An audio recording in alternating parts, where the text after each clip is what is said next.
R15 या कोई भी स्पोर्ट्स बाइक खरीदने की सोच रहे हैं, आपकी सारी चीजें मैनेज हो जाएंगी, लेकिन एक चीज का ध्यान आपको खासकर रखना है, वो है सिटिंग पोस्चर, राइडिंग पोजीशन, या फिर देसी भाषा में बोलूं तो बैठने का तरीका। बहुत सारे लोग R15 या कोई भी स्पोर्ट्स बाइक खरीद तो लेते हैं, लेकिन गलत टेक्निक की वजह से और इम्प्रॉपर पोजीशन की वजह से उनको बहुत टाइम तक हाथों में पेन, कंधों में पेन या फिर बैक पेन होता है। तो चलिए आज मैं आपको बताता हूँ इसका सोल्यूशन। तो हेलो गाइस, मेरा नाम है मदीन, आप सबका मैडी ब्रो, और आपका स्वागत है मेरे चैनल मैडी विद R15 में। और आज मैं आप सबको बताने वाला हूँ R15 या कोई भी स्पोर्ट्स बाइक जो होती है उस पर बैठने का प्रॉपर तरीका। तो सबसे पहली चीज जो आपको ट्रेन करनी है वो है आपका माइंडसेट। R15 या कोई भी स्पोर्ट्स बाइक खरीदने के बाद आपको पेन होगा, इस चीज को आप डिनाई नहीं कर सकते, लेकिन अगर आप सही टेक्निक और सही तरीके से इस बाइक को चलाएंगे तो आपका पेन जल्द से जल्द खत्म हो जाएगा।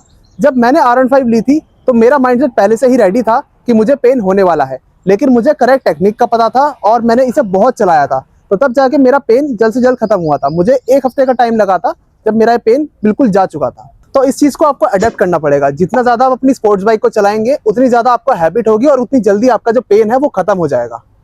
तो मेंटली तो आप प्रिपेयर हो चुके हैं। अब बात करते हैं फिजिकल मूवमेंट की, जिसमें सबसे पहली चीज आती है पैरों की मूवमेंट। R15 हो या कोई भी स्पोर्ट्स बाइक हो, उसमें पीछे की सीट जो होती है वो थोड़ी सी ऊंची होती है। तो जब भी नए राइडर्स इन बाइक्स पर बैठते हैं तो उनका जो पैर होता है वो पीछे वाली सीट पर मोस्टली लग जाता है।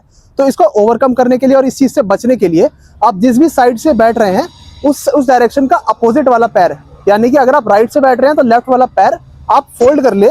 जब भी आप बैठे तब आपका पैर टच नहीं होगा। एग्जाम्पल के लिए, जैसे मैं अपनी बाइक के राइट साइड में खड़ा हूँ तो मैं बैठते हुए अपनी लेफ्ट पैर को फोल्ड करूंगा। आप देखिएगा, ये पैर फोल्ड करा और फिर बैठे और फिर पैर सीधा करके बाइक स्ट्रेट कर ली। और उतरते हुए भी आप सेम चीज करेंगे। जैसे कि मैं लेफ्ट साइड उतर रहा हूँ तो राइट का पैर मैंने फोल्ड करा, फिर मैं इजीली उतर गया हूँ।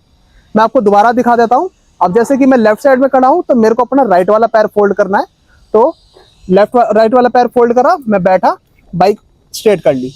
सिमिलरली मैं इधर से भी अगर उतरूंगा तो लेफ्ट वाला पैर मैंने फोल्ड करा, फिर मैं उतरा हूँ, तो इसमें मेरा पैर बिल्कुल टच नहीं हुआ है और मैं इजीली बैठना और उतरना, इजीली मैं इस मूवमेंट को कर सकता हूँ। तो दूसरी और इम्पॉर्टेंट चीज जिसका आपको ध्यान रखना है वो है आपके हाथों की मूवमेंट। R15 या कोई भी स्पोर्ट्स बाइक जो होती है उसमें कम्यूटर या क्रूजर्स की तरह अपराइट पोजीशन नहीं होती है, उनमें होती है एग्रेसिव पोजीशन। यानी कि जब भी आप हैंडल बार पे हाथ रखते हैं तो आपकी सारी बॉडी जो है वो आगे को शिफ्ट हो जाती है। तो नए राइडर्स जो होते हैं वो जब भी इस तरह की पोजीशन में आते हैं तो वो अपने हाथों को लॉक कर लेते हैं, जिसकी वजह से जब भी कोई गड्ढा आता है या जब भी वो ब्रेक मारते हैं तो सारा फोर्स उनके हाथों पे लगता है और उन्हें कलाई में और कंधों में बहुत ज्यादा दर्द होता है। तो इस चीज को ओवरकम करने के लिए और इस चीज से बचने के लिए आपको कभी भी हाथ अपने लॉक नहीं करने हैं। हाथों की जो पोजीशन है थोड़ी सी बेंड रखनी है, ताकि जब भी आप इस बाइक को चला रहे हो, स्पोर्ट्स बाइक को, तो और सामने कोई गड्ढा या कोई भी स्पीड ब्रेकर आ जाए तो आपके हाथ जो है उस फोर्स को एब्जॉर्ब कर ले। तो ये पोजीशन एक बहुत ही इंपॉर्टेंट पार्ट है आपके पूरे राइडिंग पोस्चर का। एक चीज का ध्यान आप जरूर रखिएगा, आप जब इस पोजीशन में आएंगे तो सारा फोर्स और सारा वेट आपकी बैक पर पड़ेगा। तो जितनी ज्यादा आप इस बाइक को चलाएंगे और जितनी ज्यादा आप इस मूवमेंट में रहेंगे उतनी जल्दी आपकी बैक को हैबिट होगी और उतनी जल्दी आपकी बैक स्ट्रांग होगी। और जब आपकी बैक स्ट्रांग हो जाएगी तब जाके आपको स्पोर्ट्स बाइक चलाने का असली फील आएगा। अब आते हैं हम पैरों की पोजीशन पर। स्पोर्ट्स बाइक में क्रूजर या कम्यूटर की तरह पूरा पैर जो होता है वो फुट पैक पर नहीं होता है।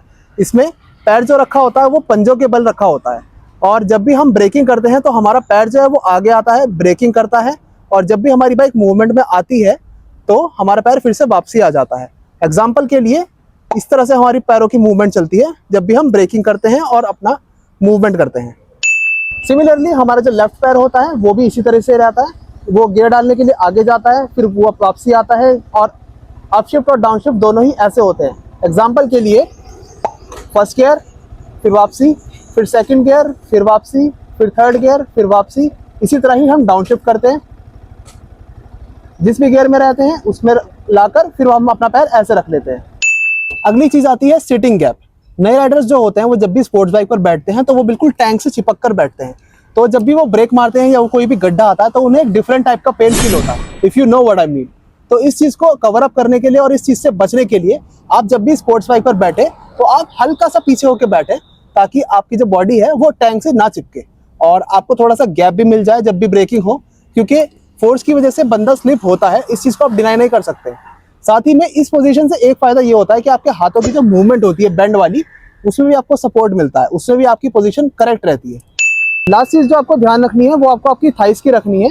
आपकी थाइज जो है वो बाइक के टैंक के साथ ग्रिप करेंगी, यानी कि दोनों मिलके रहेंगी, चिपक के रहेंगी। इससे 3 बेनिफिट्स होते हैं। पहला, जब भी आप लीन करते हैं तो आपका बैलेंस प्रॉपर बना रहता है। दूसरा, आपकी बॉडी और आपकी बाइक एक दूसरे के साथ स्टिक रहती है। और तीसरा, आप जो ये पूरी पोजीशन बनाते हैं, पूरा पोस्चर लेते हैं, उसमें मूवमेंट कम होती है। तो आप इन सारे पॉइंटर्स का ध्यान रखिएगा और इन्हें यूज करके देखिएगा। और अगर आपको डिफरेंस फील होता है तो उसे कमेंट करके जरूर बताइएगा। बाकी बिफोर एंड आफ्टर कैसे होगा वो मैं आपको अब दिखाने वाला हूँ।